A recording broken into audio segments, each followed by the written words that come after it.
Muito. Muito pronto, também eu. Bem, pessoal, agora sim vamos começar o quarto episódio do Exercise Matrix Podcast. A convidada de hoje é a Mariane.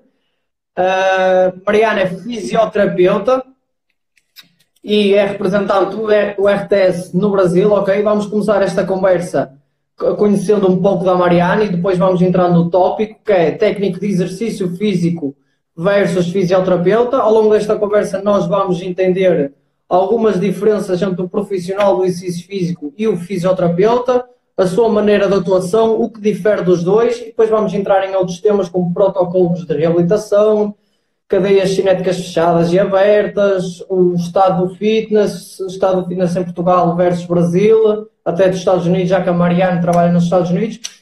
E depois vamos responder às dúvidas. Se vocês tiverem alguma dúvida, deixem na caixa de perguntas, ok? Para isto não ficar muito confuso. Bem, Mariane, podes Olá, começar apresentando obrigada. quem tu és, porque é que ingressaste na área do exercício físico. Então, primeiro eu quero agradecer a oportunidade de estar aqui com você. É a primeira vez que eu estou falando para o público de Portugal ao vivo.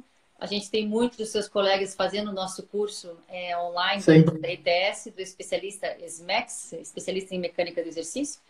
Mas é uma oportunidade maravilhosa e eu agradeço muito, me sinto muito honrada de estar aqui hoje dividindo com você, Bruno. Um pouquinho da minha história. Sim. Quando eu, ainda bem jovem, fui fazer educação física, a educação física não era no Brasil nenhuma profissão regulamentada ainda.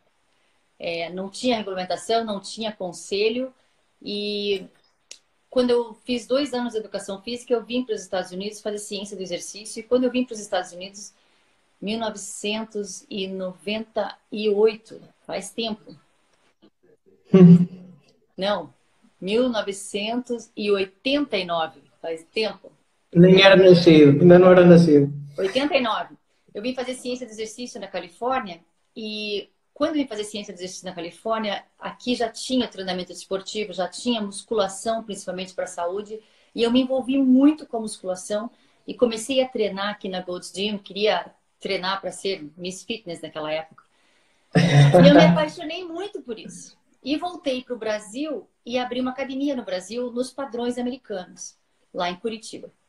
E comecei a estudar e como eu tive um personal trainer aqui nos Estados Unidos, quando eu voltei para o Brasil, não existia personal trainer ainda no Brasil, naquela época. Então, no meu estado, eu fui a primeira personal trainer a trabalhar nessa área. E como eu tinha a minha academia, os equipamentos eram todos importados, eu comecei realmente a estudar a atividade física ou exercício físico para a saúde.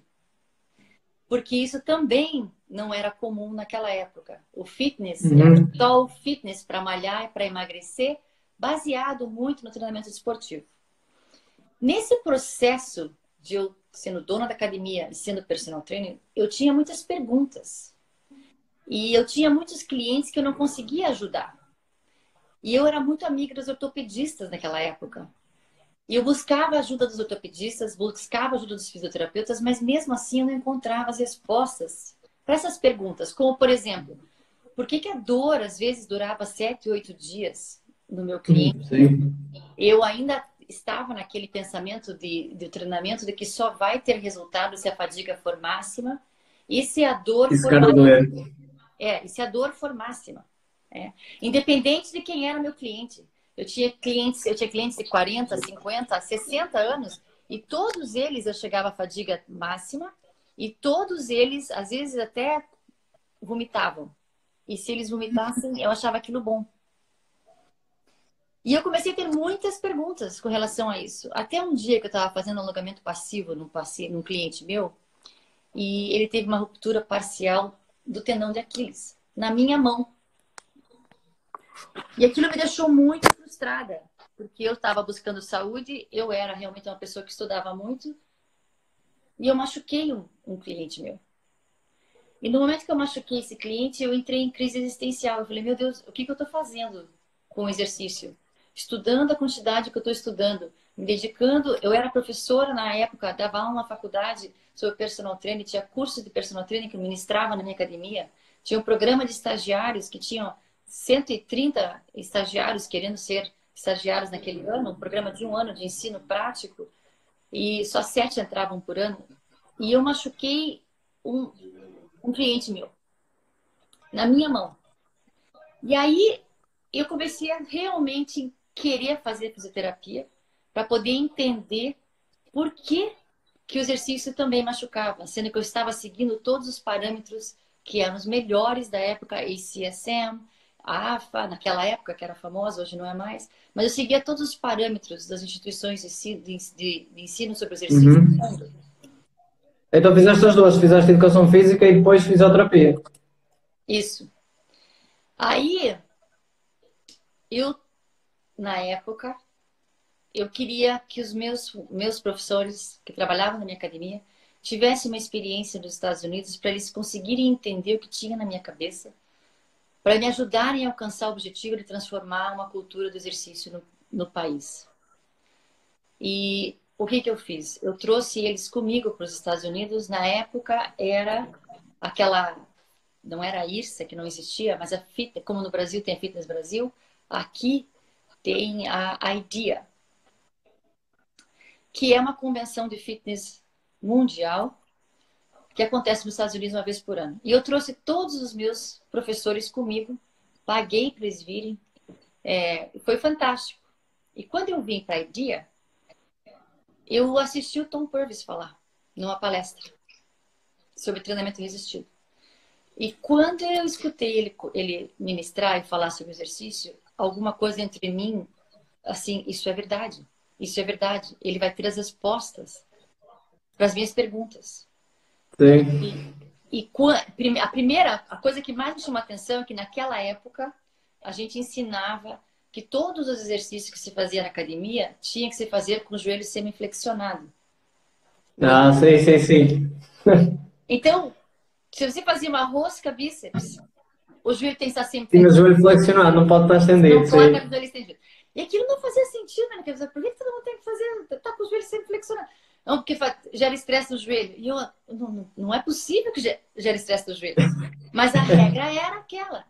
E eu lembro que o Tom, a primeira coisa que ele falou é: vocês já pararam para pensar por quê que todo mundo tem que fazer exercício com o joelho sempre flexionado? Então agora todo mundo entra na academia com o joelho sempre flexionado e sai com o joelho sempre flexionado. Ninguém pode mais estender o joelho na academia. Parece que ele falou para mim. E ele trouxe as respostas, né? Da onde veio essa regra, qual é o exercício onde essa regra realmente tinha relevância.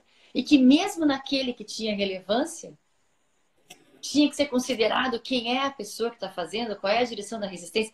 E aquele vocabulário que ele estava falando era totalmente desconhecido a mim. E eu me considerava uma expert do exercício naquela época. Eu era a mais famosa da cidade. Eu atendia as pessoas que tinham o maior nível social da cidade. E ele falou do exercício de uma maneira que eu não tinha nem noção do que ele estava falando. E não é porque eu não sabia biomecânica, é porque a linguagem que ele falava do exercício era de um mundo de exercício que eu ainda não conhecia. E aquilo, eu voltei para o Brasil e imediatamente me inscrevi no Master e fui para o Master.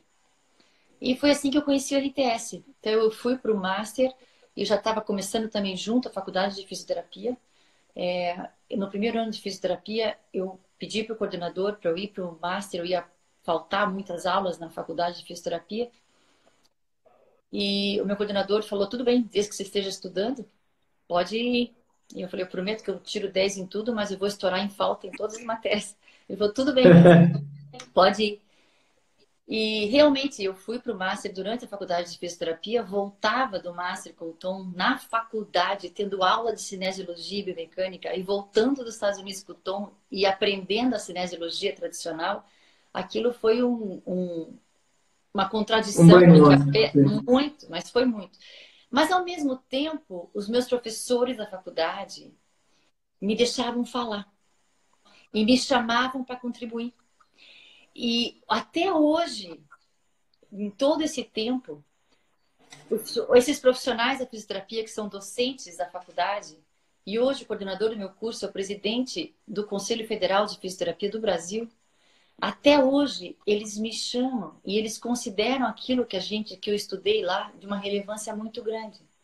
E eu acredito que seja por isso que no Brasil, dentro da fisioterapia, o RTS realmente começou a ter um corpo maior, e esse conhecimento, um corpo maior, foi porque durante o processo do meu aprendizado, os meus professores, que hoje são líderes do país, estavam comigo.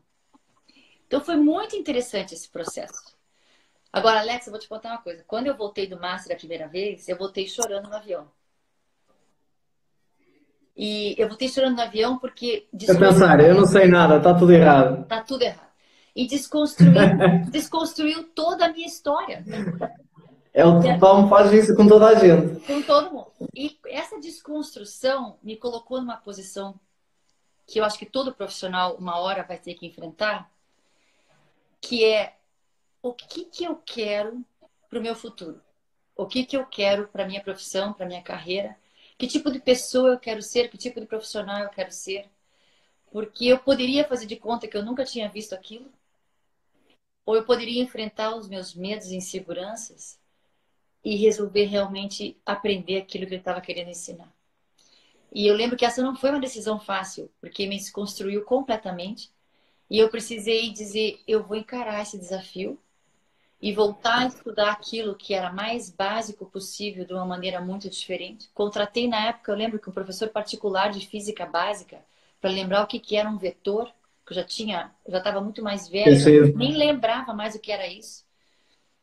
E contratei um professor de física básica e voltei a estudar. E continuei estudando e cada vez que eu vinha para o Tom, fiz o Master 3 vezes inteiro. Nos Estados Unidos, fiz o Master, o Science 1 e 2 eu fiz 3 vezes.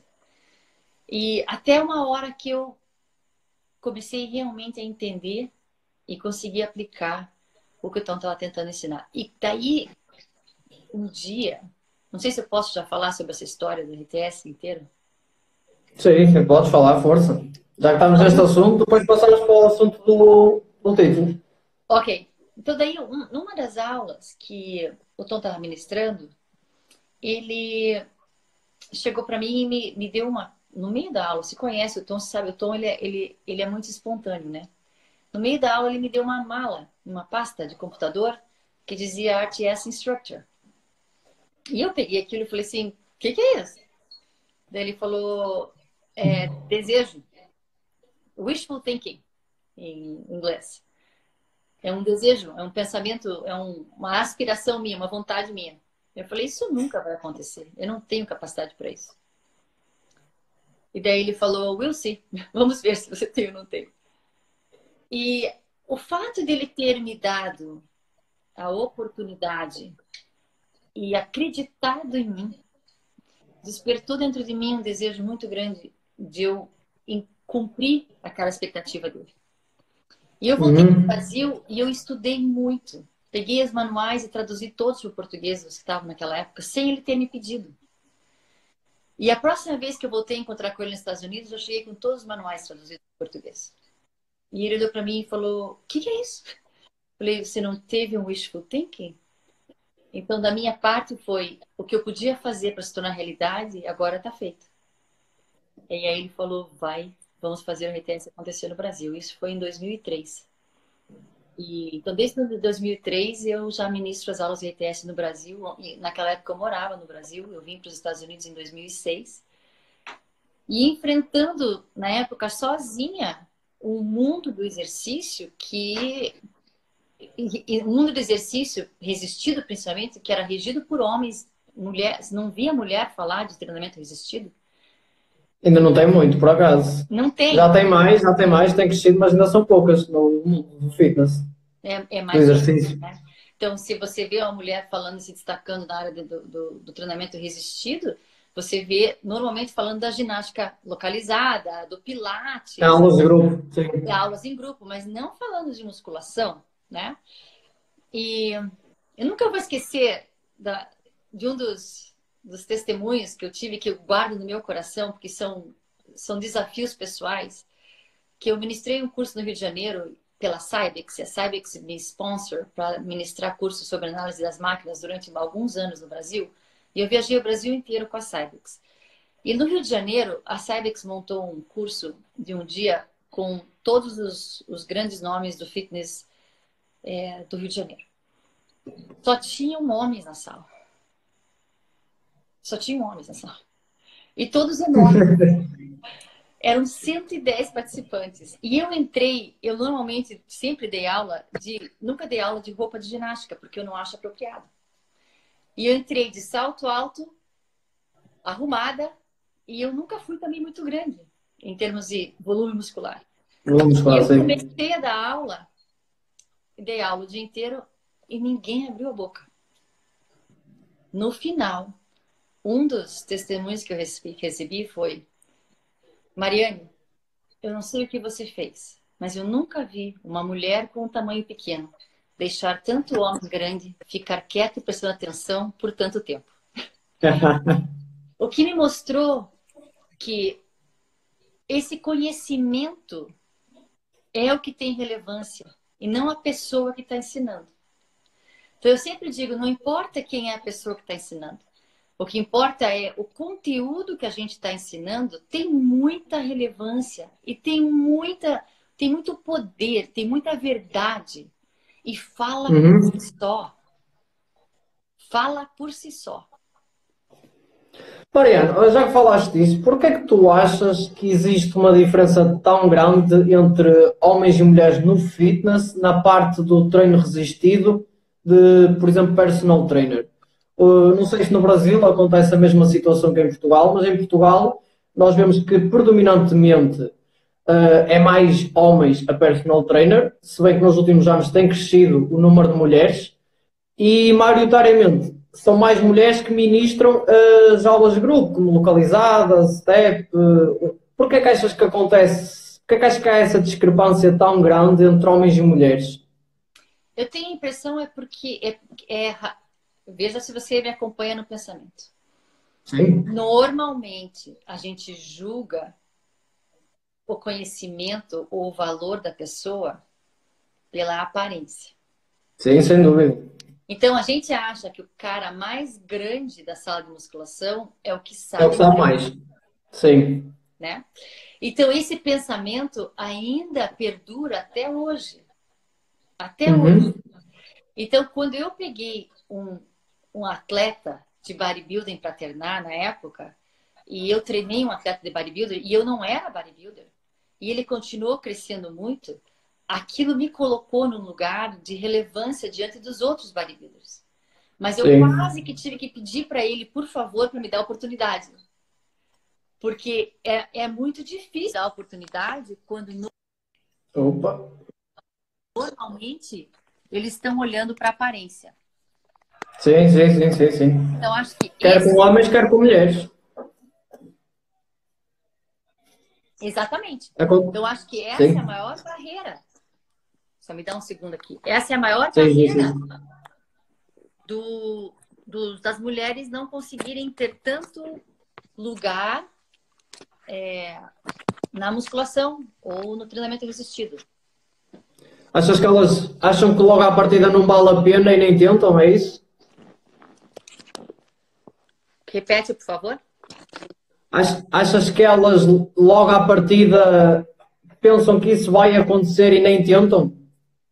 E vão para o que tem mais, acham que vai ter mais sucesso, que é elas grupo? E até elas se sentem inseguras às vezes. Elas se sentem inseguras. Eu vejo hoje a Júlia crescendo tanto também lá no Brasil e eu gosto tanto de ver ela crescendo e ela tem uma coragem, ela não tem, assim como eu também não tinha medo, porque ela confia, como eu confio naquilo que eu estou fazendo, porque hoje a gente tem essa bagagem do RTS por trás e esse conhecimento fala por si só, então tanto faz se sou eu ou se é o Rubens, por exemplo, ou você, ou quem seja. Se a gente domina esse conhecimento, a gente consegue passar e ensinar, né? E quando o cliente começa a ver isso, o cliente não larga mais a gente. Mas é preciso que a mulher, então, a partir do estudo que ela tiver e da confiança que ela tiver, ela avance e tenha essa coragem mesmo de dizer, eu sei isso mesmo. E eu não me intimido na frente de conversa com nenhum homem. Claro. Né?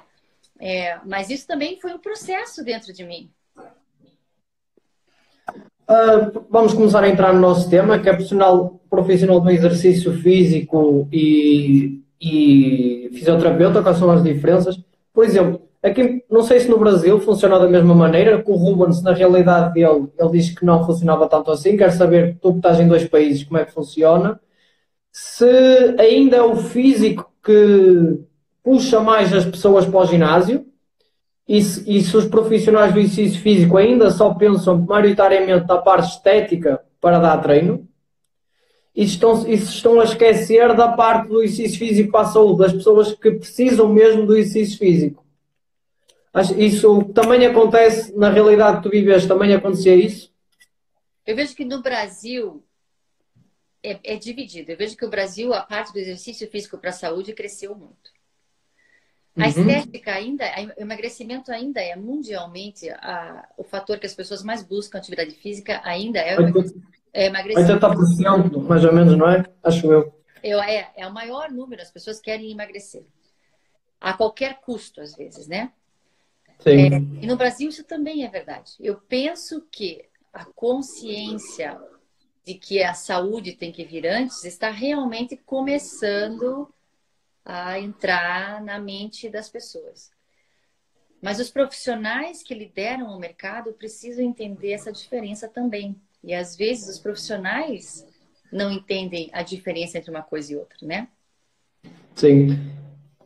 O que está a acontecer agora, por exemplo, cá em Portugal, o que eu estou a ver, e acho que no futuro, se continuar neste caminho, vai acontecer, é que os fisioterapeutas vão dominar a área do exercício físico para a saúde, exercício físico clínico, o que quiserem chamar. Por culpa nossa, que estamos a dar de mão beijada todo esse mercado. Achas que aí também acontece isso? Os fisioterapeutas estão a entrar mais a fundo ou no exercício físico para a saúde ou nem por isso? No Brasil, não tanto. Ainda não tanto. E esse é um dos trabalhos que a gente está fazendo no RTS, é de fazer com que isso venha a ter mais peso, do fisioterapeuta se sentir realmente mais confortável em prescrever o exercício para a saúde. Mas o fisioterapeuta no Brasil, ele realmente, hoje, ele está mais focado dentro da reabilitação.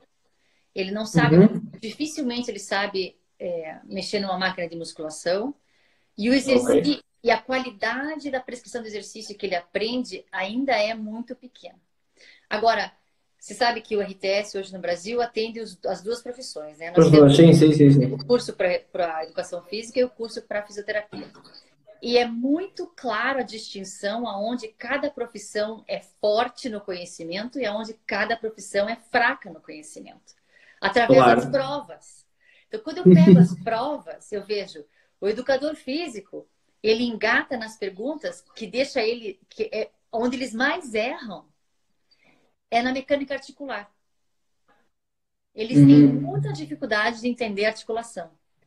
O fisioterapeuta, onde ele mais erra é na mecânica da resistência.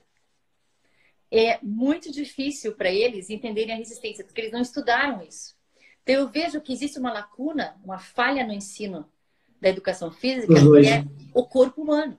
Eles estudam o exercício, o esporte, muito, mas o corpo humano, às vezes, deixa de lado.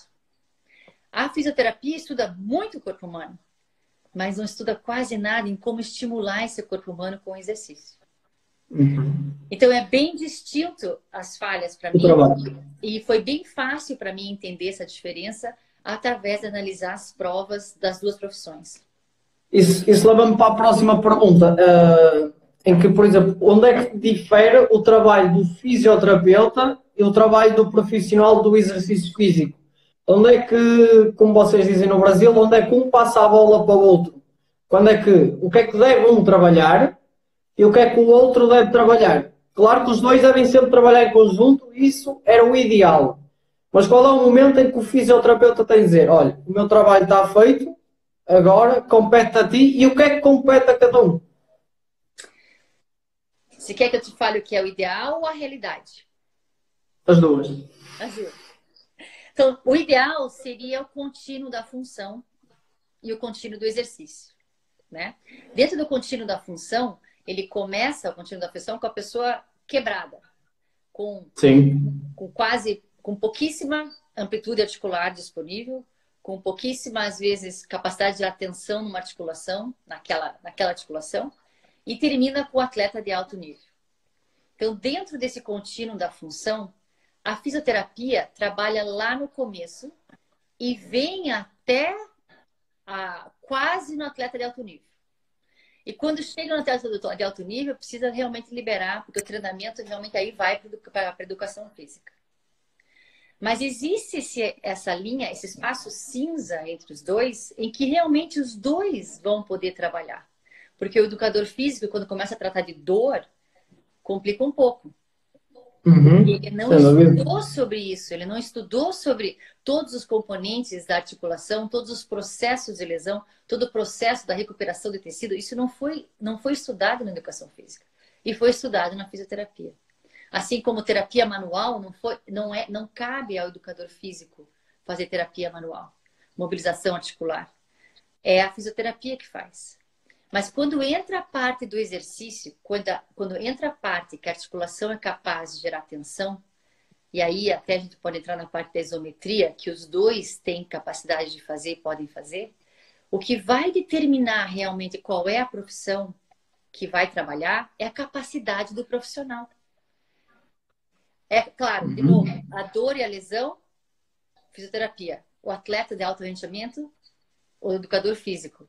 O meio do caminho cabe aos dois.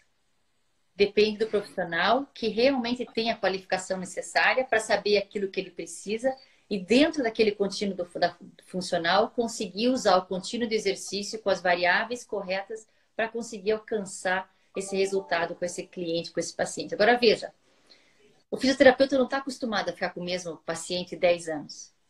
Ele está acostumado a ficar com alguém durante o período, sei lá, 2, 3 meses, depois dá alta.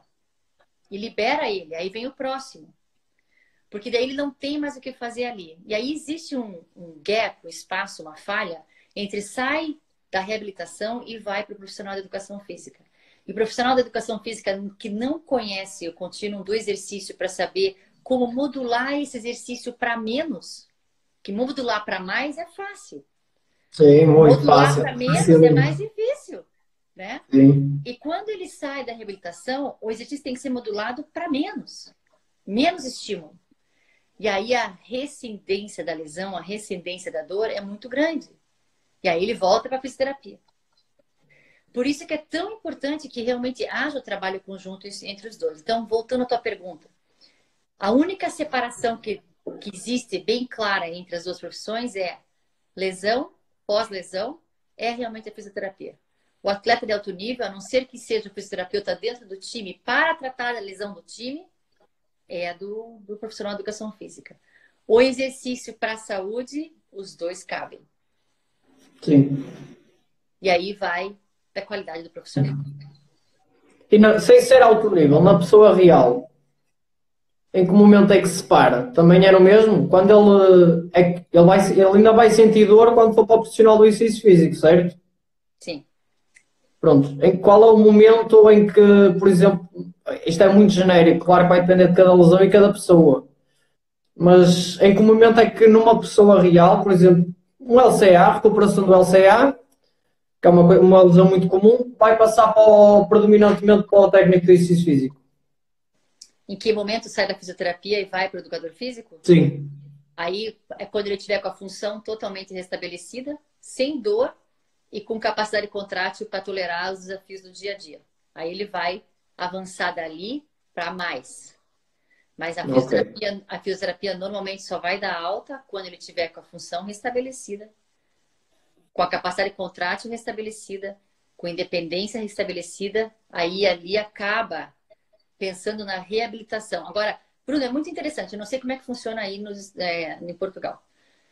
Eu sei como funciona no Brasil e aqui nos Estados Unidos. Aqui nos Estados Unidos, a fisioterapia é regida pelo seguro de saúde.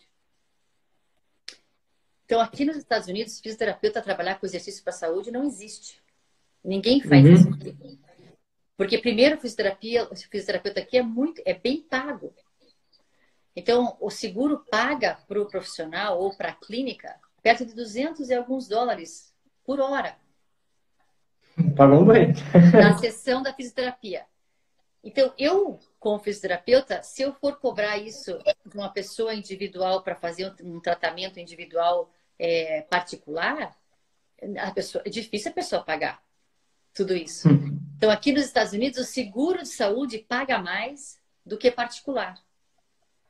No Brasil, nunca isso vai acontecer. No Brasil, o particular que paga mais do que o seguro de saúde. Então, aqui nos Estados Unidos, o seguro de saúde é que dita a regra. E a regra aqui é o seguinte: eu preciso conseguir chegar numa alta ou numa função, deixar o paciente funcional e liberar ele da alta e passar ele para o educador físico ou para o próximo profissional o mais rápido possível. Porque custa muito caro manter ele na clínica de fisioterapia. Ok. Então para mim, como fisioterapeuta aqui, é um desafio muito grande. Eu Acelerar o processo, quase. consegui chegar num resultado, às vezes, em 8 sessões, 10 sessões, 12 sessões, já é assim, o gerente da clínica já vem falar com você. O que está acontecendo? Mas ele não conseguiu atingir ainda a capacidade de contraste que eu gostaria, a amplitude que eu gostaria. Ele falou, mas ele está funcional, dá para discharge, dá para dar alta para ele. Mas eu digo, mas ele não está pronto ainda 100%. Então, um outro profissional vai cuidar dele daqui para frente. Isso não acontece no Brasil. No Brasil, eu posso ficar com o meu paciente por bastante tempo, porque normalmente quem faz paga-se particular. Então, é melhor que eu fique com o paciente. E se eu, como fisioterapeuta, conseguir fazer a aplicação do exercício, eu posso manter esse paciente fazendo exercício para manutenção da saúde articular para sempre, se eu souber o que fazer. Eu não sei se em Portugal o fisioterapeuta também trabalha com a musculação, por exemplo. O que eu vejo é que, e na minha opinião, podem comentar por aí nos comentários, eu vejo que cada vez eles estão a usar mais o exercício físico como o tratamento. Por isso é que eu fiz esta pergunta. Já estão a deixar mais as técnicas passivas e estão a passar mais para as técnicas ativas. Sim, aqui nos Estados Unidos também. Só uma coisa, desculpa, só uma coisa. Pessoal, quem tiver perguntas, Peixoto e Canário, metam na caixa de perguntas que eu depois vou anotar, está bem? Não metam aqui na frente, metam na caixinha onde tenham um ponto de interrogação. Se faz favor, que eu depois ao fim faço as perguntas à Mariana, está bem? Obrigado. Força. Estavas a dizer? Então, são condições muito diferentes de trabalho, né? Então, aqui, outra diferença aqui nos Estados Unidos, que também é muito... Eu nunca vi no Brasil, eu acho que no Portugal também não é assim. Não sou eu, como fisioterapeuta, que faço o tratamento diário do meu paciente aqui. Quem faz o tratamento diário é o meu assistente. É o assistente de fisioterapeuta. Então, é um outro desafio enorme aqui, onde eu faço o exercício, prescrevo todos os exercícios que ele deve fazer, mas quem aplica no dia a dia é a minha assistente. Agora, vocês sabendo que a gente aprende no RTS, que a cada repetição tudo pode mudar, se eu não estou vendo essa repetição acontecer no meu paciente, é muito difícil eu conseguir reavaliar e fazer uma mudança de tratamento. Então, novamente, porque é regido pelo Seguro-Saúde, eu faço a avaliação e eu escrevo o tratamento, inclusive os exercícios. Quem aplica no dia a dia é a minha assistente. E a cada 4 semanas eu preciso refazer a avaliação através de testes e medidas. E se eu não alcancei mudanças positivas, eu preciso fazer mudanças, então, na minha intervenção e a minha assistente que vai aplicar todo dia. E isso é muito frustrante como profissional. Claro. Né? A não ser que a minha assistente tenha feito a RTS também. Ah, sim, isso é ideal. O que tenho é uma pergunta, as perguntas que eles fizeram, vocês não estão a ver, a caixa que eu estou a falar é uma que tem um ponto de interrogação ao lado do coisinho do documento, mas se não tem, eu faço já a pergunta. O Rui perguntou, no LCA normalmente é 9 meses, claro que é altamente variável, só ao fim de 9 meses é que deve passar para o profissional do exercício físico, então? Aí em Portugal? Por exemplo, eu sempre estou a perguntar, porque tu disseste que é quando ele não tem dor e já tem a função. Não, Normalmente então, demora 9 meses. Ele continua vindo para a clínica até chegar a esses, depende, às vezes 7, 8, depende da fase, né? As 4 primeiras semanas, depois as 4, depois assim vai. As diferentes fases da reabilitação. Se ele alcançou antes, ele é liberado antes. Agora, lembre, ele está na clínica e aí ele vai cada vez menos com o fisioterapeuta e cada vez mais com o athletic trainer, que está na clínica. Então, eu passo ele já nas fases finais, ele ainda tem dor, o edema já diminuiu bastante, a reabilitação, o tecido já está cicatrizado. Agora a gente vai trabalhar na equivalência de força direita e esquerda, em todos os gestos motores e toda a parte do atleta em si daí, né? Aí o athletic trainer que está na clínica vai começar a atender esse paciente. Mas aí já não está mais só comigo. Então, eu estou com ele na fase aguda. E aí ele vai transferindo dentro da clínica. E também é uma outra coisa que aqui nos Estados Unidos, o profissional de educação física, eu não conheço nenhum. Não conheço nenhum. Pois aí é diferente. É muito diferente, sim. Diferente. Eu só conheço treinador athletic trainer, que trabalha nas clínicas de fisioterapia, junto com o fisioterapeuta, que talvez faça realmente a função do educador físico em Portugal e no Brasil. Então o que nós concluímos é que não há uma altura. O ideal seria quando ele não tem dor, mas o mais ideal ainda seria os dois trabalharem sempre em conjunto. Sim. Não há um momento ótimo para passar de um para o outro. Não existe uma linha que diz agora. Não. E depende também de quem você está trabalhando, quem é o teu parceiro de trabalho, o quanto você confia nele. Sim, claro. Você, como profissional, você sabe, nossa, esse meu paciente não está pronto para ir na mão daquele cara que não entende exatamente tudo que está acontecendo aqui e vai machucar ele de novo. Agora, se eu tenho alguém que eu sei que sabe o que está fazendo, eu até posso passar antes para esse profissional, né? Agora, o educador físico pode trabalhar, o profissional de exercício pode trabalhar com dor? Pode trabalhar com a dor. Pode trabalhar com a dor. Mas se existir uma lesão pós-cirúrgico, onde ele está saindo de um momento agudo pós-cirúrgico, aí eu tenho certeza que vai para a mão do fisioterapeuta. E a hora que a parte da cicatrização estiver pronto, o restabelecimento do tecido estiver pronto, aí está tudo tranquilo. Agora, dor crônica, por exemplo. Dor crônica, o educador físico pode trabalhar tranquilamente, se souber o que está acontecendo na articulação e se souber da resistência. Por isso que é tão poderoso o conhecimento que a gente traz, né? Trazendo todo o conhecimento da mecânica articular, da mecânica muscular e como estimular esse tecido com as isometrias. É claro que trazendo o equilíbrio dessa articulação, com que o potencial contrátil de todos os músculos em volta dela, fazendo com que a centrificação fique perfeita, a dor diminui. Então, sim, pode, se você souber o que está acontecendo. No geral, sabe, eu vou falar uma coisa interessante para vocês. Sabe por que médico ortopedista tem protocolo? Porque quem faz os protocolos não são... Quem faz protocolo não são os terapeutas. Acho que vamos falar disso. Quem faz protocolo, o protocolo de reabilitação foi feito pelos médicos ortopedistas, junto com os fisioterapeutas. Os protocolos existem para proteger a cirurgia do ortopedista contra mau fisioterapeuta. Você entendeu o que eu falei? Sim, eu percebi. Pois então, existem vários. Isto ia para a próxima pergunta. Qual era a tua opinião sobre os protocolos? Porque é uma coisa genérica para toda a gente. E depois cada um tem o seu protocolo e depois não. E depois nós sabemos que dentro dos protocolos, cá, nesta semana tentar aqui, nesta tentar aqui, nesta tentar aqui, depois. Isto depois vamos falar. Aqui tem que ter cadeia aberta, aqui só pode ter cadeia fechada.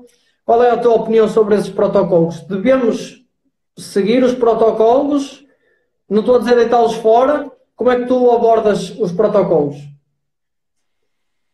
A pergunta que a gente tem que fazer novamente é quem é o profissional. O protocolo tem que existir para garantir que nenhum mal será feito. Então, ali garante que se você manter aqueles parâmetros, que é o mais seguro possível, e se você souber o que você está fazendo, ali o protocolo é garantido que não vai estragar a cirurgia. Mas se você sabe o que você está fazendo e você trabalha com um médico que entende o que você está fazendo, você tem liberdade de sair do protocolo. Completamente. Então, uma das coisas que aqui na clínica, como eu entrei na clínica de ortopedia dentro de uma residência. E a residência clínica de ortopedia, na parte da fisioterapia, trabalha muito junto com os ortopedistas. E é claro, então, os residentes, junto com o chefe da residência, o chefe da residência tenta modificar os protocolos e dar mais liberdade para os fisioterapeutas. E ele sempre diz, só dá para dar liberdade para os fisioterapeutas que realmente sabem o que estão fazendo. Por exemplo, eu vou sair do LCA um pouco e vou entrar na reabilitação do ombro. Manguito rotador. Logo no pós-cirúrgico do manguito rotador, a gente já começa a fazer uma mobilização passiva. E essa mobilização passiva tem alguns parâmetros que você não deve ultrapassar. E a gente chama o familiar, seja o marido, a mulher, a mãe, vem na clínica no primeiro dia e a gente ensina o familiar a fazer a mobilização passiva. E aí ele vai para casa para fazer a mobilização passiva em casa todo dia, 3 vezes por dia. Olha o risco. Sim, claro. É enorme. Mãe, avô, não sei. Bom, aí quando você vê um outro fisioterapeuta fazendo a mobilização passiva, e vamos supor que você vai fazer a flexão passiva do húmero. Aguarde, pegarei um húmero. Ok. Então eu tô aqui. Vamos ver se eu consigo mostrar isso aqui para vocês. Talvez nesse plano aqui, nesse plano. Então vou fazer uma mobilização passiva de... Opa. Vamos tentar aqui. De flexão, tá? Tô fazendo a flexão do ombro. E existe um limite que eu só posso chegar de acordo com os dias que eu estou passando. Então, primeiro dia, segundo, não pode passar de 55, 60 graus nas primeiras 10 dias, talvez, ali. Só que vejam bem, você consegue ver a articulação aqui? Uhum. Normalmente, quando a pessoa está fazendo mobilização passiva, ela carrega junto a escápula e chega nesse ponto do impingement aqui muito antes. Tá? Se ele segura a escápula aqui embaixo, não leva junto. Exato. Agora eu vou pôr nesse plano aqui, ó. Tá? Aqui é a câmera. Aí vê-se bem, aí. A pessoa está em decúbito dorsal, ventral, dorsal, deitada. Estou deitado, barriga para cima. Barriga Sim. para cima, decúbito ventral. Normalmente ela está com uma pequena rotação interna de ombro, porque ela está deitada. Sim. Então ela já começa numa posição de uma pequena rotação interna de ombro. Quando eu vou fazer a mobilização passiva, eu encontro aqui um ponto de encontro entre eles que não deixa mais eu avançar e que causa dor muito cedo. O que eu comecei a fazer pensando na articulação que eu melhorei muito o avanço dos pacientes?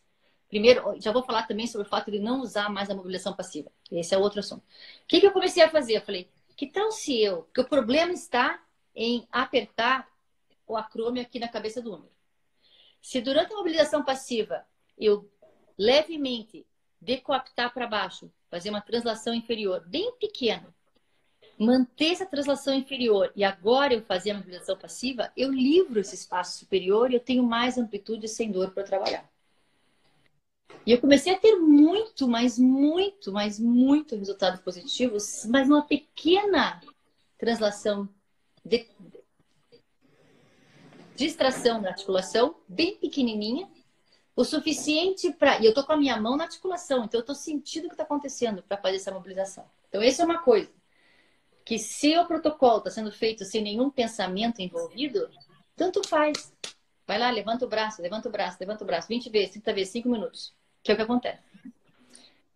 Agora, na reabilitação do ombro, a gente começou a fazer um trabalho lá de parar completamente a parte passiva e entrar no ativo já de cara. Mas o ativo sem resistência inicial e a resistência progredindo gradativamente.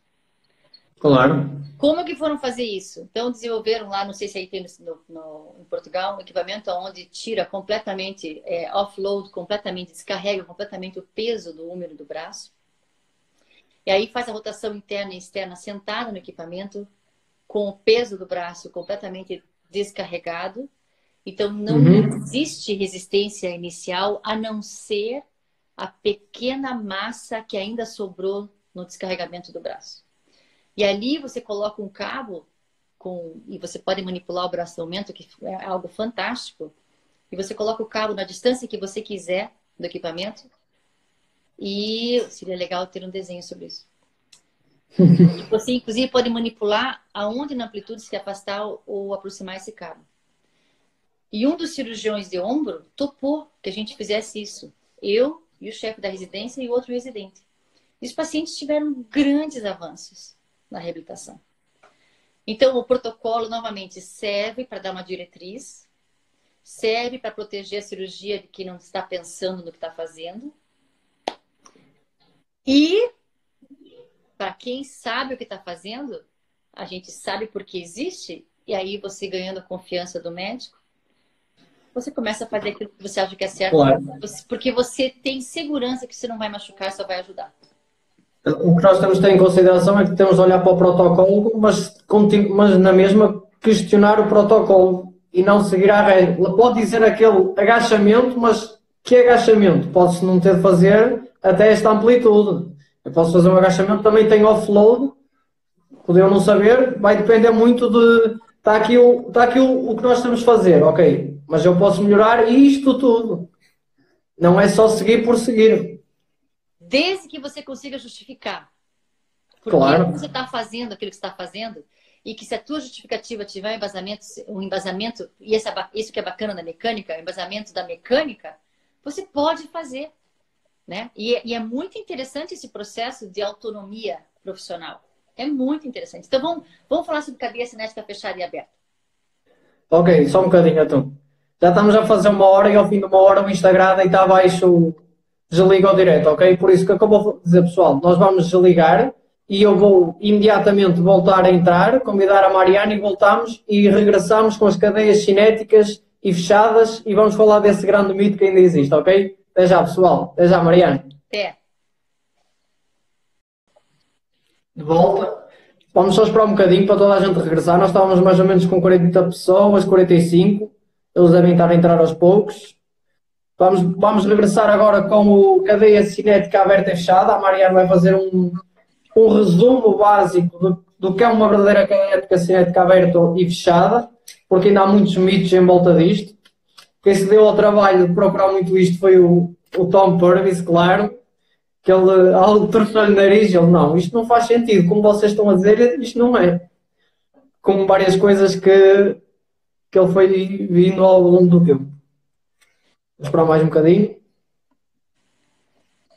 Há bocado o Pedro Aceiceira perguntou qual era a marca do equipamento que tu estavas a falar, Mariana.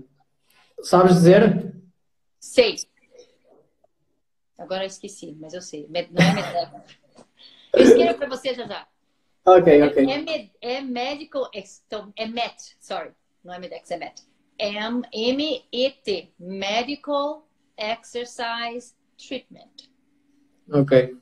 E é um equipamento aí da Europa. E, se não me engano, é da Áustria ou de alguns países nórdicos ali.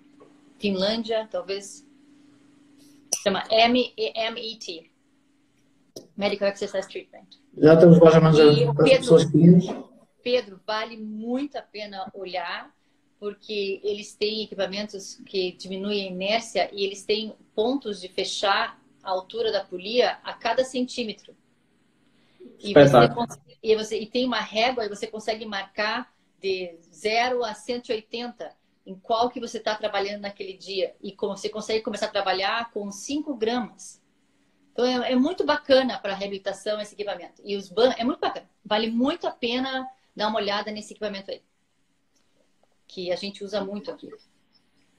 Agora vamos começar com as cadeias cinéticas abertas e fechadas, porque houve um tempo em que era só abertas, era só fechadas, e depois fazer extensora, não, que é aberta, faz mal, muitas forças de cisalhamento, faz mal ao joelho. Porquê é que faz mal ao joelho? Muita força de cisalhamento. Mas porquê? Faz mal ao joelho. Pronto, acabou. Acabou. Podes começar a falar sobre isso, por favor? A gente tem que entender, eu tenho certeza que aqueles que já fizeram os cursos sabem disso, né? Mas essa história toda começou com a reabilitação do LCA. Quando eles começaram a usar o enxerto para fazer a reabilitação do LCA. Então, pegavam o enxerto, e era externo, de cadáver, se não me engano, na época, e se enxertava no novo joelho. E existia um tempo, quando eles colocavam esse enxerto, existia um tempo para que esse enxerto fosse aceito no corpo humano e não tivesse risco dele romper novamente. E aí eles entenderam que as forças no LCA, desse elemento anterior, tinham grande chance de deslocar ou mover esse enxerto. Certo? Essa palavra enxerto em português de Portugal está correta? Está correto. Então tá bom. Se eu falar alguma coisa que está correta, me avisa. Mas vejam, esse estudo foi feito numa situação muito específica, usando equipamento muito específico, que naquela época ou era a caneleira, sim, ou era uma máquina que tinha uma polia só com cabo, certo? Então, veja que por mais que aquele resultado tivesse sido verdadeiro, os fatores mudaram durante a história. Primeiro exatamente. fator, o enxerto mudou, o que fez com que a cirurgia se tornasse mais segura e o tempo de adaptação desse tecido no próprio corpo fosse mais rápido, primeira coisa. E a outra coisa é, quem causa o cisalhamento anterior é o próprio músculo do quadríceps, respondendo a uma resistência, a uma demanda externa. Se essa demanda externa muda, o cisalhamento muda. Muda, claro. Se na posição articular, aonde esse tecido do enxerto está em total, está estendido ao máximo, se ali o quadríceps estiver puxando ao máximo numa trajetória anterior, pode ser um problema.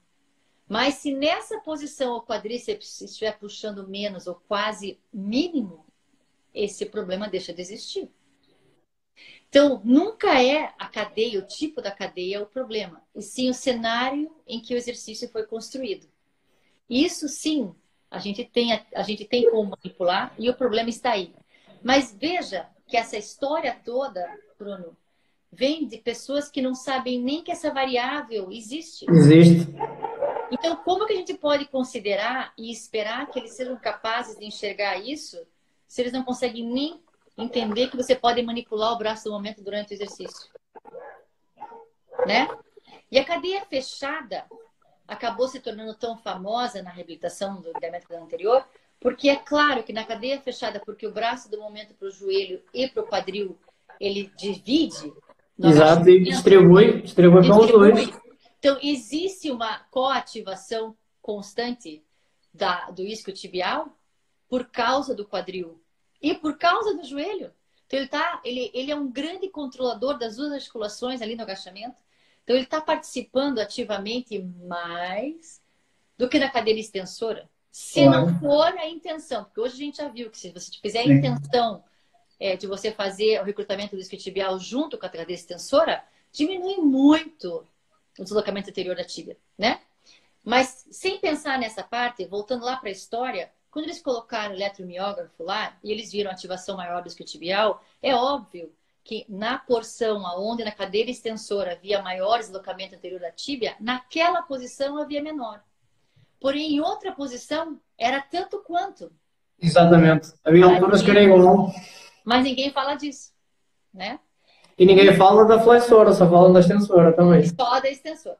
Então, isso é um mito, mas é um mito que vem baseado numa pesquisa que ninguém veio a questionar porque não entendiam os componentes e por não entender esses componentes não tinham nem como questionar. Você veja que quando eu terminei meu curso de fisioterapia, 2002 eu acabei a fisioterapia.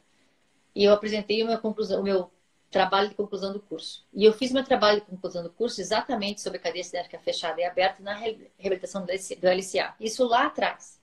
E o trabalho foi publicado naquela época. E eu lembro que na minha banca, o professor de ortopedia perguntou: então você faria uma cadeira extensora na reabilitação do LCA? E eu falei: faria. Com esses parâmetros, eu faria. E ele olhou para mim e falou assim: você sabe que com esses parâmetros eu também faria. Pena que eu nunca soube que esses parâmetros existiam antes. Exato. Né? Nós só sabemos o que sabemos. Exatamente. Então, esse mito todo, o agachamento não é o agachamento no plano sagital, não é uma cadeia fechada, porque ele não cumpre os pré-requisitos de uma Sim, cadeia pode ser uma cadeia fechada.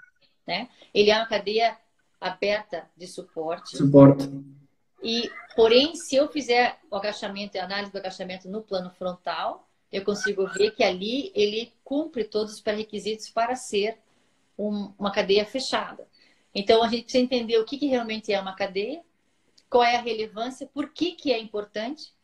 E realmente a importância de uma cadeia fechada é ter a habilidade de conseguir manipular as forças articulares, como aceleramento e compressão. E a gente tem como manipular essas forças em uma cadeia cinética, uma cadeia fechada, e a gente não tem como controlar isso e manipular isso numa cadeia aberta. E, na verdade, o nome em si tanto faz. Exato. O que importa é a gente entender o que está acontecendo no cenário mecânico da resistência e da articulação. E dos músculos também, é claro. Exato. Pessoal, quem quiser saber mais sobre cadeia fechada ou aberta, vai ter de fazer o curso do RTS para aprender mais sobre isto. Você quer que eu entre na explicação aqui também? Se puderes fazer um resumo breve do que é uma fechada e o que é uma aberta, se não te importares. Uma cadeia cinética aberta, ela tem uma extremidade aberta e a outra fechada. Então, vou pegar esse cano aqui. Muito grande, muito grande. Essa garrafa tem dois lados, certo? Exatamente. Então, vamos considerar que esse aqui seja um elo. Se um dos lados estiver aberto e o outro fechado, é uma cadeia que possui um lado aberto, é aberta. Uhum. Certo? Se eu fechar aqui, agora os dois lados estão fechados, certo? Então, num agachamento, tudo bem que eu só estou mostrando um elo. Numa cadeia, normalmente tem mais do que um elo, tá? Mas essa ideia de que se tem um lado que está aberto, sem tampa, é aberto. Numa cadeia, num agachamento, por exemplo, se você pensar joelho, não vou conseguir mostrar aqui. Tem articulação, o segmento pé ou chão, até Chão. o joelho. Chão, Uhum. joelho, quadril, quadril, tronco. Certo?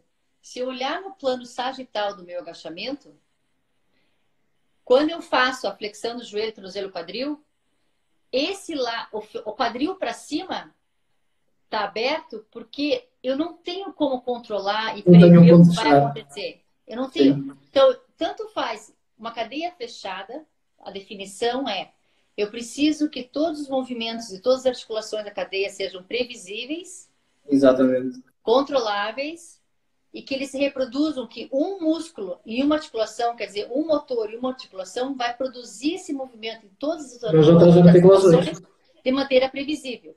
Então, no agachamento, quando eu faço a flexão do quadril, se vocês não tem como ver aí, né? Mas quando eu faço a flexão do quadril, eu não tenho como garantir no plano sagital que vai existir a flexão do joelho sempre do mesmo jeito e a flexão do tornozelo sempre no mesmo jeito. No plano frontal, sempre que eu faço a flexão de um lado, ele vai causar a mesma flexão, a mesma quantidade no outro lado, nas outras articulações. Já no frontal, no plano sagital, isso não acontece. Então, eu posso fazer a flexão do joelho e não fazer nenhuma flexão do quadril. Quase. Ou eu posso fazer bastante quadril e bem pouquinho joelho. Exatamente. Isso mostra que aqui o quadril para cima está aberta. Então não é fechada.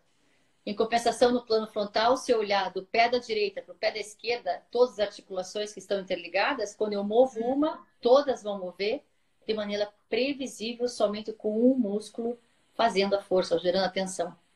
Isso no frontal não acontece. Já na cadeia cinética aberta, está aberta de um lado está fixo. Eu não vou falar a palavra fixa.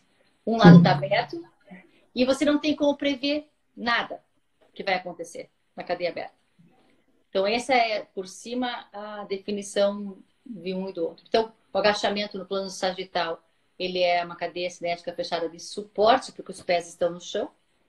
A cadeira extensora, ela é uma cadeia cinética aberta de suspensão, porque está suspenso o pé. E pode ser a mesma coisa também para o membro superior, né? Se for aberta também. Exatamente. Uma coisa que também podemos falar, que os fisioterapeutas ainda é mais na área e também a área dos profissionais do exercício físico ainda fazem, que é os alongamentos passivos estáticos com o objetivo de ganhos de amplitude de movimento. Por exemplo, uma coisa comum é uma lesão nos posteriores de coxa ou até mesmo o LCA e fazem passivo para ganhar amplitude de movimento.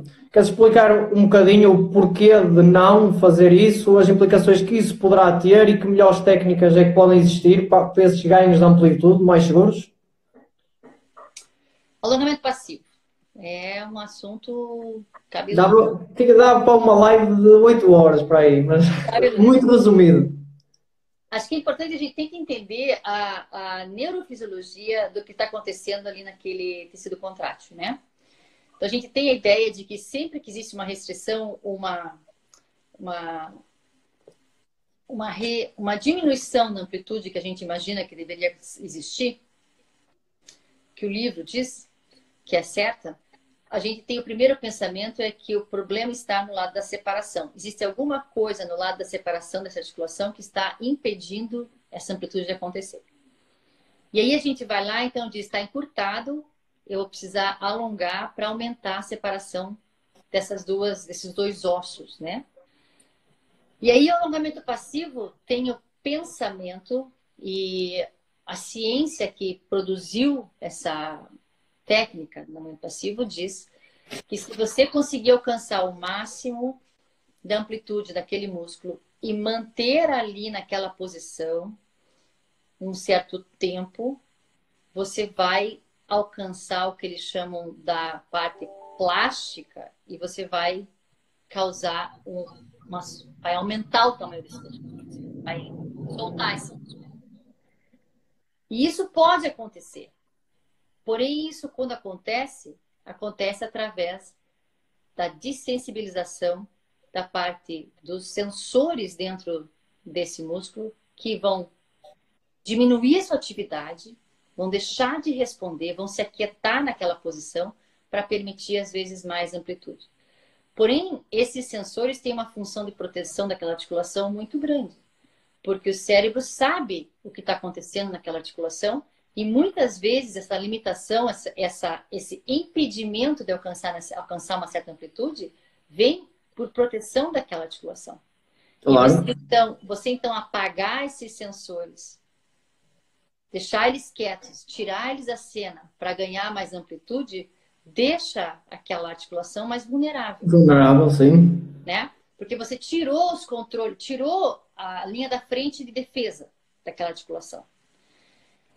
Então, esse alongamento passivo, ele vem dessa escola e ele não permanece. Então, o que você ganha de amplitude hoje, amanhã, quando você acorda, você está de novo. Já não tem. Já não tem mais. Por isso tem que ficar alongando sempre. Tá? Aí tem muita ciência por trás dizendo, mas existe a multiplicação das células deixando ela mais longa. Existe, que verificaram nos ratos, eu acho que fizeram a pesquisa e viram que realmente consegue aumentar o número de células deixando esse músculo mais longo. Eu falei, meu, isso é uma loucura, não me parece isso, não me parece lógico. Existe outro pensamento, que isso vem da fisioterapia, que eu escuto direto aqui nos Estados Unidos, de que quando você faz alongamento passivo, você alonga os tendões, você alonga o tecido não contrátil. Aí você trabalha na parte plástica do tecido, que você mantém naquela amplitude para que você molde a parte plástica do colágeno. E daí vem uma pergunta. Tá, se você está fazendo alongamento passivo com esse pensamento na perna direita, na articulação do joelho direito, e depois você vai fazendo esquerdo. Se você aumentou um milésimo de milímetro. Um micro. Então, aumentou o mínimo que é possível no comprimento desse tendão do lado direito. E você não conseguiu fazer a mesma coisa do lado esquerdo, porque a gente não sabe, né? Claro, é a sorte, é aleatório. Você acabou de gerar uma disfunção. Por que você acabou de gerar uma disfunção? Porque o músculo, quando causa contração, e ele gera essa tensão, ele transmite essa tensão para os dois lados os dois extremos, para os dois tendões.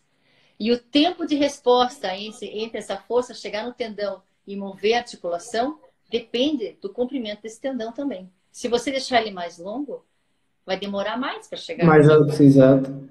Então você acabou de gerar uma disfunção. Eu lembro que na época eu fazia faculdade de fisioterapia, quando eu tive esse pensamento, e eu trouxe para o meu professor de microbiologia, ele falou, nossa, nunca tinha pensado nisso. Nós ficamos tendo altas discussões. E quando eu fui para o meu estágio, e eu estava um paciente com câncer de testículo, e o câncer de testículo cresceu e impactou a lombar, e com essa compressão na lombar, existia um espasmo da parte de todo o sistema nervoso, todos os nervos da musculatura da extremidade inferior, e ambas as pernas deles, os membros inferiores direito e esquerdo, estavam em flexão completa, do joelho, quadril e tornozelo, como se fosse um espasmo constante. 24 horas por dia. Ele estava na posição... Não vou mexer. Estava sempre flexionado. Totalmente flexionado. E ele era um paciente jovem, tinha 24 anos. Tá. Fui fazer o estágio, a diretora do estágio tem que fazer alongamento passivo. Eu falei, você tá louca? Fazer alongamento passivo pra quê? Não, porque ele tá muito encurtado. Eu falei, pera aí. Por que ele tá muito encurtado? Exato. Ela falou, porque o músculo tá encurtado. Eu falei, tá muito encurtado porque tem um sinal de contração aqui, tá vindo do sistema nervoso constante, por causa da lesão do câncer, do CA. Mas foi uma discussão fora de série. Tem que fazer. Eu falei, eu não vou fazer, não. Você tem que fazer, não vou fazer. Assim foi. Bom, no final do ano, eu já não estava mais naquele estágio, eu recebo um texto da minha professora, você tem que vir no hospital agora. Eu falei, o que aconteceu? Ela falou, teu paciente entrou em morte cerebral, você tem que vir no hospital agora. E aí eu fui no hospital. E quando eu cheguei lá, ele estava em morte cerebral. Como estava a perna dele? Estava esticado. Completamente esticado. Está esticado, claro. Ambas. Claro. 100% estendidas. E aí ela olhou para mim e já tinha quase 11 meses que ele estava naquela posição. A hora que o sistema nervoso parou. Desliga, relaxa tudo, claro. Então, aquilo para mim foi a comprovação de que aquilo que eu estava estudando é correto. O sistema nervoso é o que controla mesmo. É o tecido contrátil que está fazendo isso. Então, se você quiser realmente melhorar o lado da separação, você tem que entender o que está acontecendo no lado da aproximação, tentar entender toda a parte da centrificação dessa articulação, ver se todos os músculos em volta estão conseguindo gerar a tensão necessária na hora que precisam ter tensão necessária, para que sempre haja um piloto em cada músculo, controlando cada músculo da articulação. E aí sim, a gente vai ver um equilíbrio, ou melhor, a resposta que a gente gostaria de ter nesse comprimento contrátil. Mariana, o alongamento passivo poderá ter lugar em algum cenário? Poderá ser benéfico? O alongamento passivo, estático, poderá ter algum benefício em algum cenário? Algum cenário em que ele parece que é vantajoso? Sim. Em qual?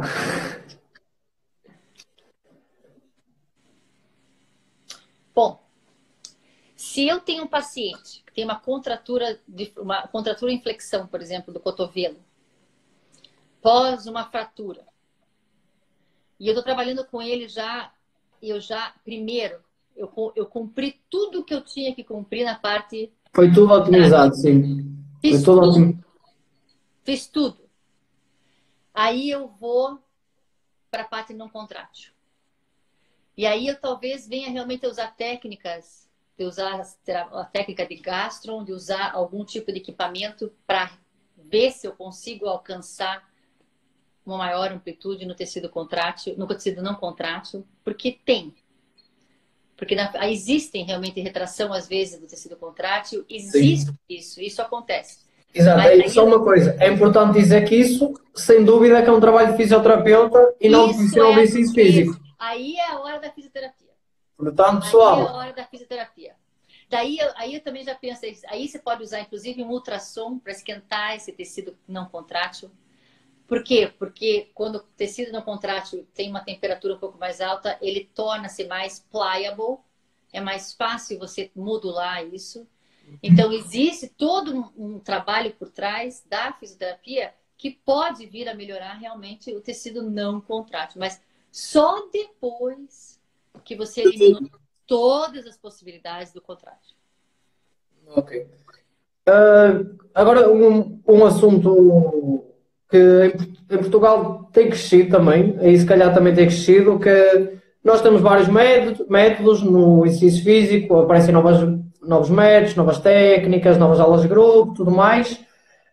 Mas na parte de fisioterapia também tem acontecido muito em Portugal, é os profissionais de fisioterapia estarem a tirar outras terapias alternativas, como a acupuntura. Acho que nos Estados Unidos é muito quiropraxia, não sei se é assim que se diz, osteopatia, eletroacupuntura.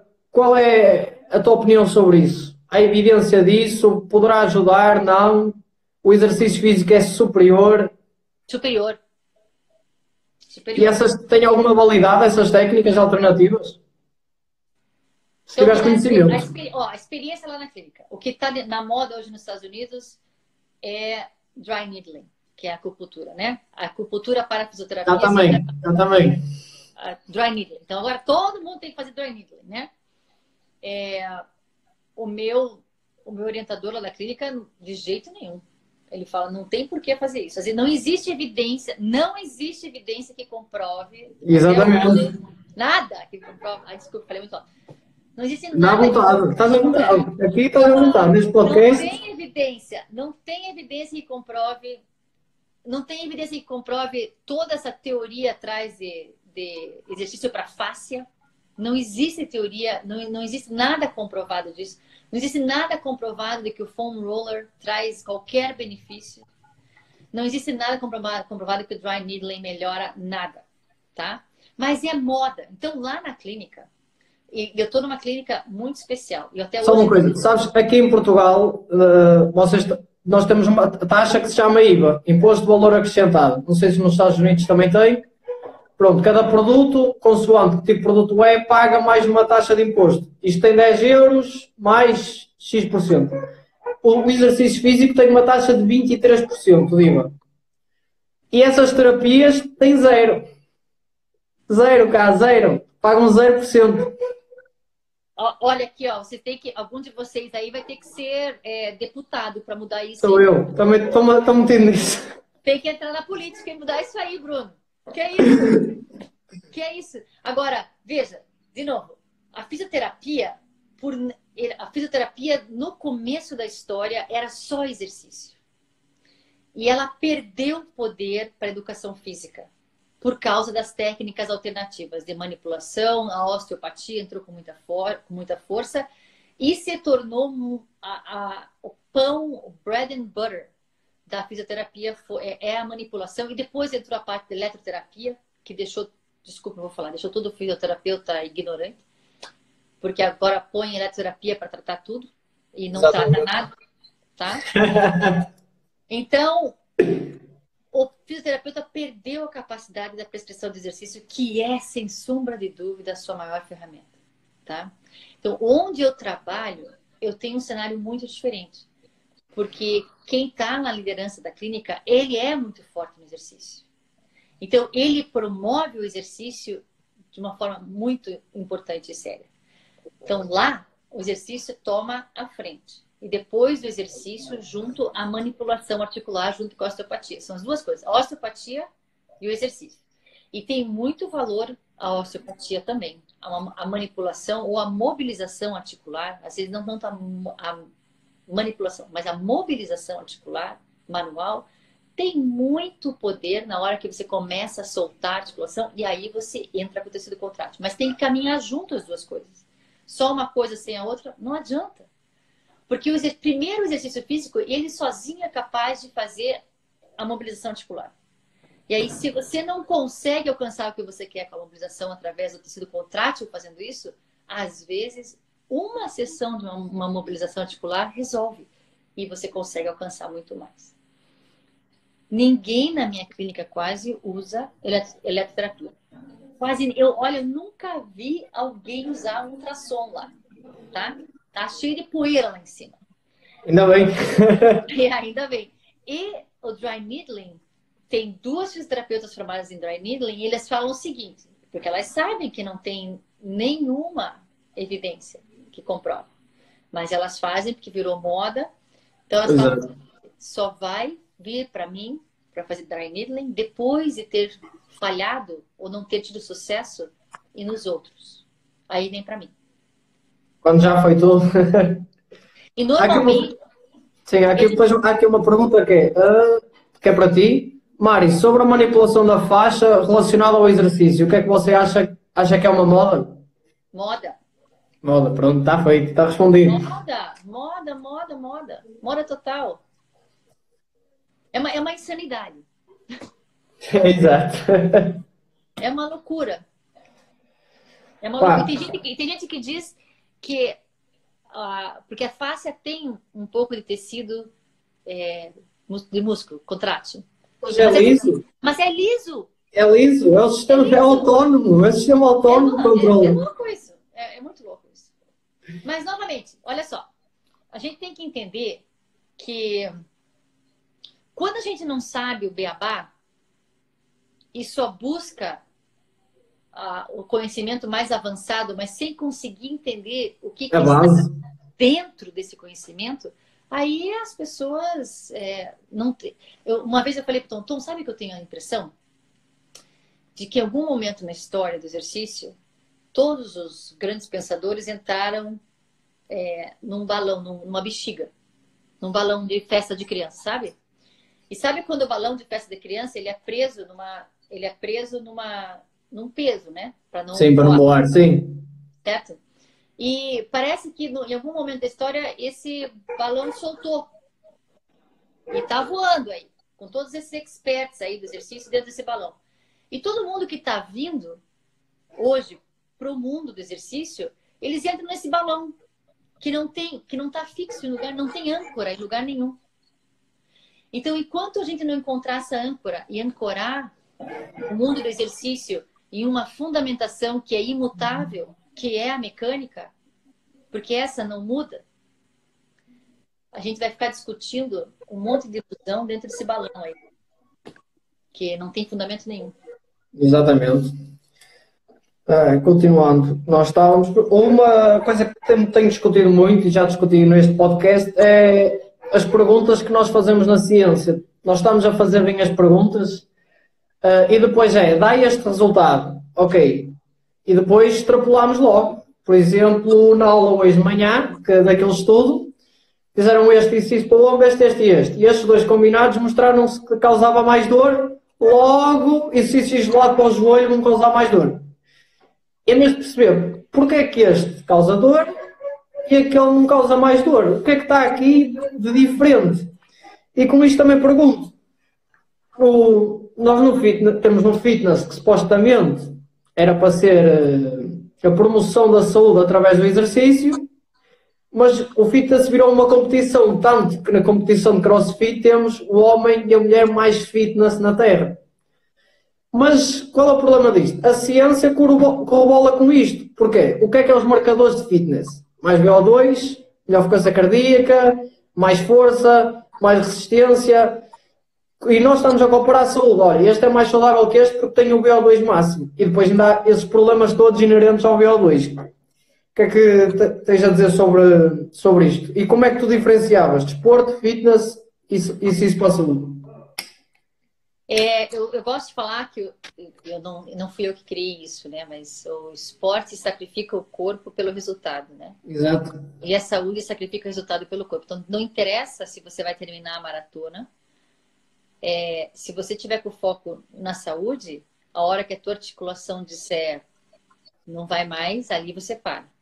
Se você for correr os próximos 15 quilômetros com articulação desalinhada, você vai chegar no final e vai comprometer o teu corpo pelo esporte. Uhum. Então, comprometeu a saúde pelo esporte. E essa definição do fitness, porque o fitness virou um esporte hoje, né? Exato. E daí mudaram, agora não é mais fitness, agora é wellness. Exato. Agora o fitness Mas virou... nos artigos científicos também viram um desporto. Mas veja só que interessante, Bruno, se você parar para pensar, todo fitness, todo exercício físico para a saúde, a base da ciência que produziu os parâmetros são as mesmas bases do desporto. Exatamente, exatamente. Então, a gente vai lá e olha nos livros do Kramer e Fleck, por exemplo, o número de séries e repetições, o volume de treino que ganha mais força, que faz isso, que faz aquilo, e usa esses parâmetros para o fitness, que era para ser para a saúde. E isso realmente não é ético, né? E como todos... Vou esperar ele voltar. Estou aqui. Era só o meu gato que queria sair daqui. E como toda a base como foi baseado no desporto, a gente não sabe para onde ir quando dá errado. Porque a saúde não é só cardiovascular e não é só muscular, é a saúde ortopédica também. Claro. E isso nunca foi levado em consideração.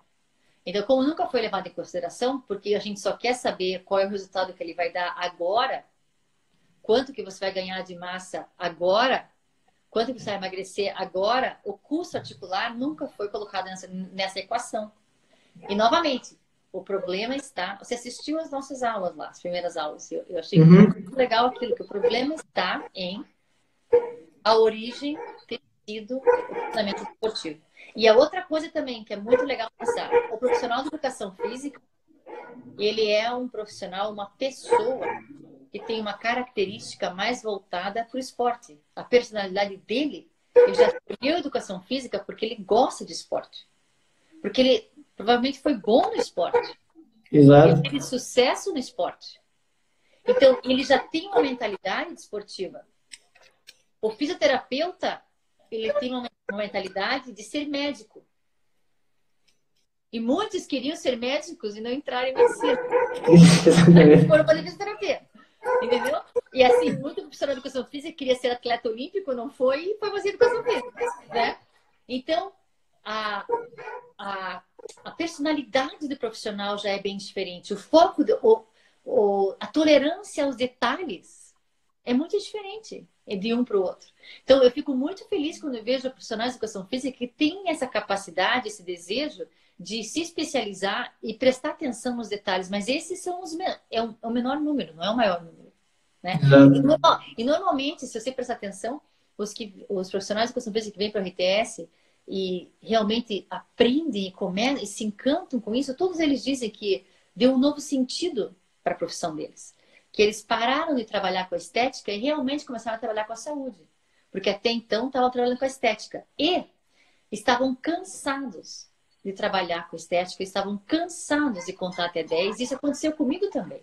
Eu fui fazer fisioterapia por causa disso. Que eu falei, meu Deus, eu tenho mais cérebro do que isso. Ficar contando até 10 o dia inteiro. Porque eu não aguento mais contar até 10, 15. Eu não aguento mais fazer isso. Então chegou uma hora que eu falei, se eu não tiver um desafio maior aqui dentro dessa sala de musculação, eu vou desistir dessa profissão. Né? Porque não existe muito processo crítico se você não começar a pensar nas variáveis do exercício dentro da equação e na mecânica da articulação, mecânica do músculo, mecânica da resistência. Então, eu vejo que o desporto sempre tem um peso maior do que a saúde, mesmo na saúde, porque o profissional que está liderando tem uma inclinação e um viés para o esporte. Eu tenho aqui uma pergunta do Lúcio Cunha, vou só ler. Esses indicadores fisiológicos relacionam-se com a saúde? Evidência aponta para isso. Não será importante na mesma ter em consideração esses fatores para a saúde? O que nós falámos, o VO2, salto, frequência cardíaca. Se ele for atleta. Se for um atleta, exatamente. Não vale nem a pena explorar isso para a saúde. A não ser... Bom, já parou para pensar numa coisa? A pessoa que vai precisar de uma reabilitação cardíaca, e eu já Todo fisioterapeuta já enfrentou isso. E ele não consegue ficar na bicicleta 10 minutos porque o joelho dói. Vai fazer reabilitação cardíaca como? Vai ter que fazer o UBE, Upper Body. Por quê? Porque as articulações do meu filho não toleram andar na esteira, não toleram exercício. Então, quando chega a precisar de uma reabilitação cardíaca, as articulações já estão todas gastas. VA2, só se você for realmente para atleta, para saúde, não vale a pena ver isso. Não existe motivo nenhum. Eu não vejo motivo nenhum para fazer isso. E um outro paradigma que eu tive que quebrar, que é para mim mesmo, é o exercício aeróbico, né? Que você tem que fazer exercício aeróbico. Mas espera aí, deixa eu pensar aqui. Se eu fizer um treinamento resistido, o meu coração está trabalhando.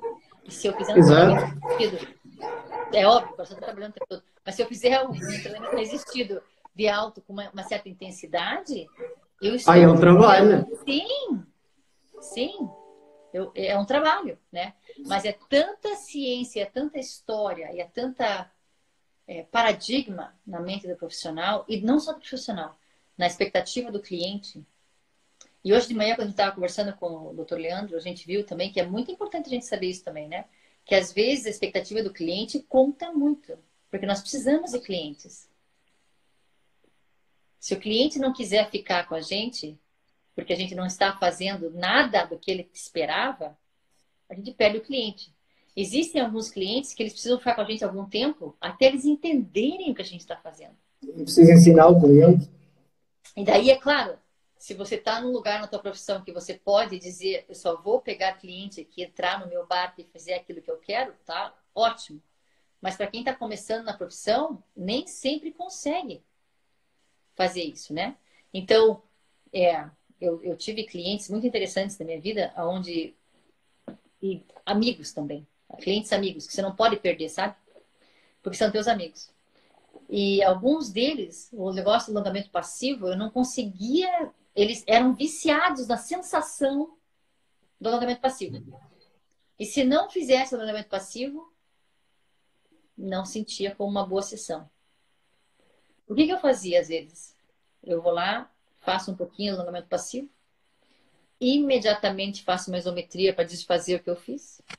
Exato. E ele vai para casa. E vai Sem para falar o para ele. tempo. Exato. Entendeu? Porque às vezes a gente tem que dar para eles também aquilo que eles querem um pouco, desde que a gente saiba como melhorar todo o cenário para o paciente, para o cliente, né? Exato. Tem aqui uma pergunta do Alberto. Em relação à camada idosa, estratégias para dar uma melhor orientação, como fazer?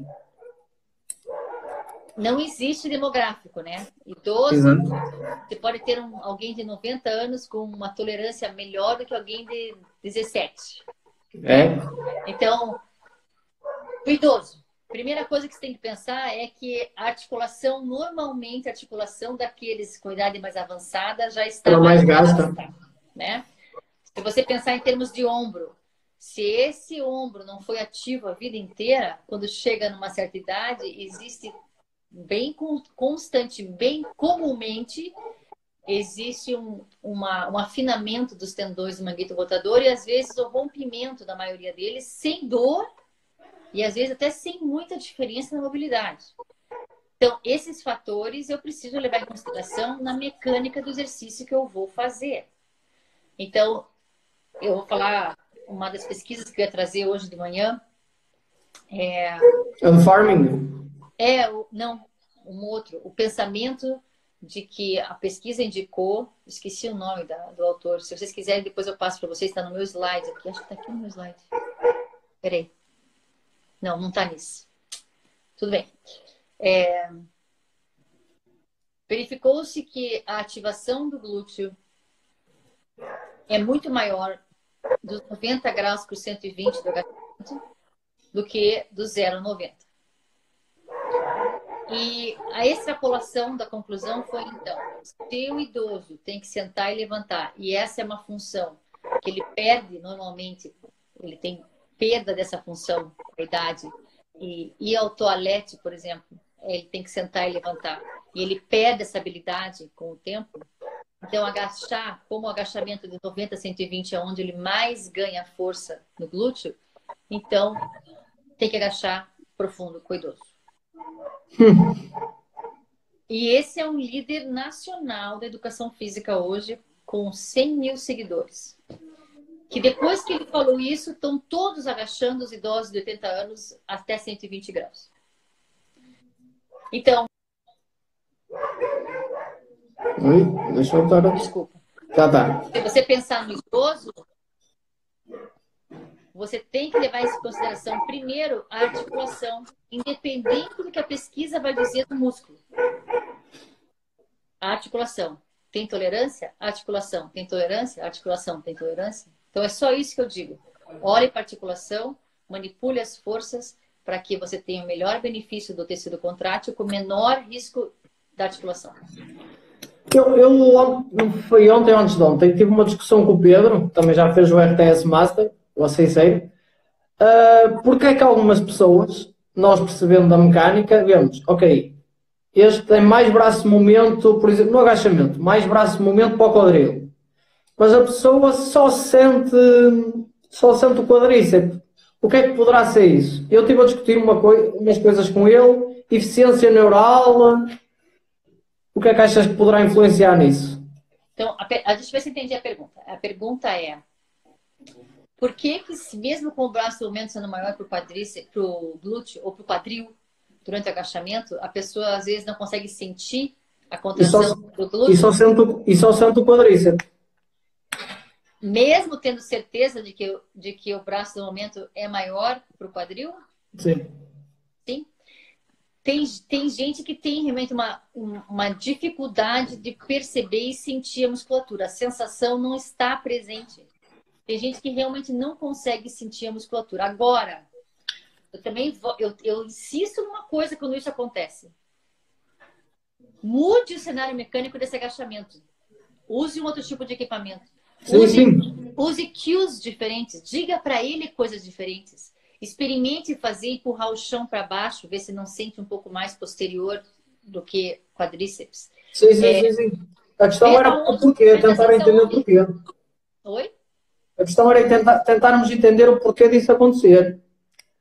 Então, primeiro tem que ver se o teu cenário mecânico está realmente colocando o maior desafio no quadril. Se você tiver certeza disso, aí a gente tem que ver a parte neural, é a parte da percepção mesmo do esforço do exercício, que às vezes não está presente. Às vezes, eu tenho uma paciente que não importa o que eu faça no peitoral, ela não sente nada, não consegue sentir nada do peitoral. E eu sei que o exercício está fazendo o estímulo do peitoral sempre, mas ela não sente nada. Mas os outros músculos ela sente. E eu não tenho a resposta, não sei dizer. Provavelmente é alguma coisa da sensação neurológica dela. Pode ser a eficiência neural. O cérebro consegue ativar mais aquelas unidades motoras em detrimento de outras. Eu nem sei se consegue ativar mais. Ou é menos as outras. Mas não sei se é a ativação da contração ou se são mesmo a parte sensorial, a percepção. Eu não acho que é o neuromotor que está com... eu não acho que é motor, eu acho que é a parte dos Golgi, tendon, ou até os receptores de pressão. É algum receptor que ali não está respondendo tão bem. Eu falei Golgi tendon errado. São os de pressão, às vezes, ou de sensação, de calor. Alguma coisa está errada na parte da sensação. Porque, veja, se ele é capaz de gerar... Saia do músculo do quadríceps e do glúteo, por exemplo, e faça a pessoa que tem essa mesma situação aonde é no peitoral. Porque no peitoral, normalmente, não divide muito com outras articulações. Talvez o bíceps participe, mas se você conseguir criar um cenário mecânico onde o peitoral seja quase que o maior mesmo responsável, e a contração está acontecendo, ela está conseguindo vencer aquele desafio da resistência, então o problema não está na contração. Mas mesmo assim ela não sente. Então é na parte da sensação e não na parte motora. Ok, tá. Obrigado. Tinha aqui uma pergunta do Luís, que ele perguntava de que modo é que a contração isométrica desfaz os danos causados pelo alongamento passivo. Repete a pergunta. De que modo é que em realizar isometria desfaz o que tu fizeste no alongamento passivo? O exemplo que deste anterior. Ah, é que eu falei que daí eu desfaço. Então, quando você faz alongamento passivo e você desensibiliza a parte neurológica da musculatura, quando você estimula a contração, você obriga ela a voltar a participar. Então, quando eu faço o alongamento passivo e logo depois eu faço isometria de baixa intensidade, é para garantir de que aquela contração naquela posição não ficou nula, que ela voltou a existir.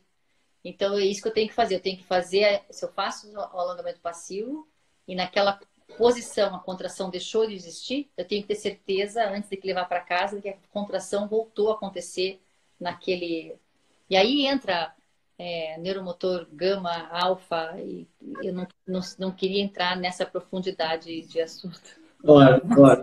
Mas é a dessensibilização do gama e ativação e etc e tal. Pessoal, já estamos a acabar, que a Mariana tem compromissos, mais coisas para fazer do que nós. Se alguém tiver alguma pergunta, faça agora para a Mariana responder, ok? Estão à vontade, aproveitem esta oportunidade, que não sei quando é que vão ter outra oportunidade de conseguir fazer perguntas à Mariana e ela respondemos de imediato.